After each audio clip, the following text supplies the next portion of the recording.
Bonjour, j'ai eu, comme ces 3 dernières années, le privilège de participer il y a quelques jours à la conférence annuelle organisée par le think tank marocain Policy Center for the New South, les Atlantic Dialogues. Comme son nom l'indique, l'idée au départ était de créer un cadre et un moment de rencontre et d'échange autour des défis et des opportunités résultant de l'ouverture sur l'océan Atlantique, avec des participants venant majoritairement d'Afrique, d'Europe et des Amériques. Dans la réalité, c'est devenu un rendez-vous où se rencontrent personnalités du Sud et du Nord, de ce qu'on appelle aujourd'hui, avec quelques précautions, nuances et réserves, le Nord global et le Sud global, autour de questions géopolitiques majeures. 66 nationalités étaient représentées cette année. Si je vous en parle, ce n'est pas parce que les invitations Atlantic Dialogue font partie de ces invitations qu'on n'hésite pas à honorer lorsqu'on a été invité une fois et qu'on y est invité à nouveau. On y est en effet très bien reçu. Bien qu'étant l'auteur d'une tribune publiée il y a une dizaine d'années sur l'impératif de résister à la tyrannie du confort, je dois reconnaître qu'on apprécie à peu près tous d'être bien accueillis, bien logés, bien nourris de temps en temps.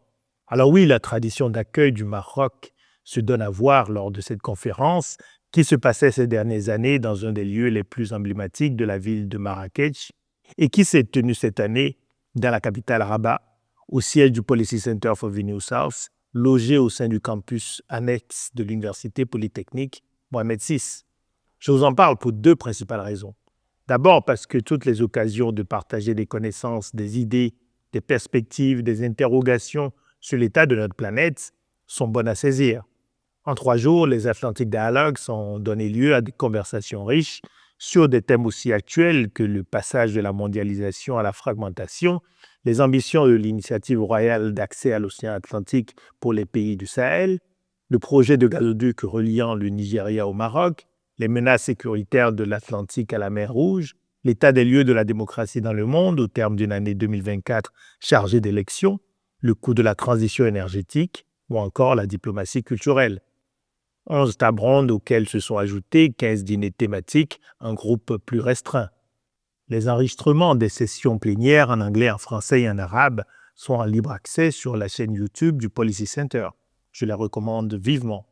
Dans un moment de grand basculement et d'incertitude dans le monde, il me semble plus nécessaire que jamais d'inciter particulièrement les jeunes en Afrique de l'Ouest à être curieux de tout ce qui se passe sur tous les continents, à s'intéresser aux réflexions de ceux qui ont une expertise, une expérience pertinente par rapport au sujet dont ils parlent.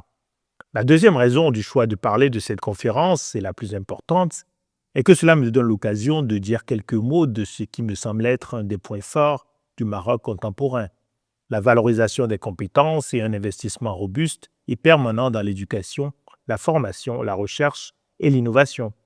Le Policy Center for the New South, le think tank marocain le plus influent et le mieux doté, tout comme l'Université polytechnique qui abrite désormais ses locaux, en sont une illustration remarquable.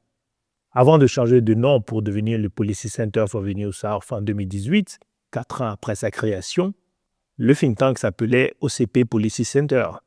L'acronyme OCP est connu de tous au Maroc. C'est l'Office chérifien des phosphates, la plus grande entreprise du royaume. Elle a été créée en 1920 et a commencé à exploiter sa première mine en 1921. Elle s'est diversifiée au fil des décennies, allant de plus en plus loin dans la transformation du phosphate en engrais. Avec un chiffre d'affaires de plus de 11 milliards de dollars en 2022 et environ 20 000 employés à travers le monde, le groupe OCP est le leader mondial aujourd'hui en termes de solutions de nutrition végétale et d'engrais à base de phosphate. Dirigé depuis 2006 par l'une des personnalités les plus influentes du royaume, Mostafa Terrab, le groupe OCP a créé et entièrement financé le think tank OCP Policy Center en 2014, mais aussi l'Université Mohamed VI Polytechnique, inaugurée en 2017. Elle est dotée manifestement de moyens conséquents et cette université d'excellence offre des conditions de formation et de recherche remarquables. Elle attire des enseignants et des chercheurs de très haut niveau venant de toutes les régions du monde.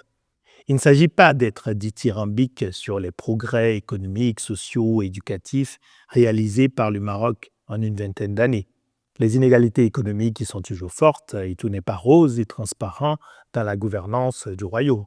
Mais il y a incontestablement, en plus d'une vision et d'une ambition claire, pour l'amélioration des conditions de vie des populations, une approche pragmatique qui réaffecte une partie significative des ressources générées par la valorisation de la première ressource naturelle du pays vers l'éducation, la recherche et l'innovation.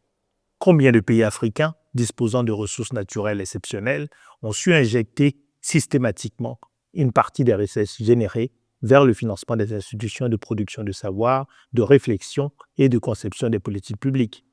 Les décideurs marocains, des secteurs publics et privés, ont compris, peut-être plus que dans d'autres pays du continent, qu'il n'y a de richesse que d'hommes et de femmes, et que l'investissement dans les institutions qui les forment est le choix le plus décisif pour l'avenir.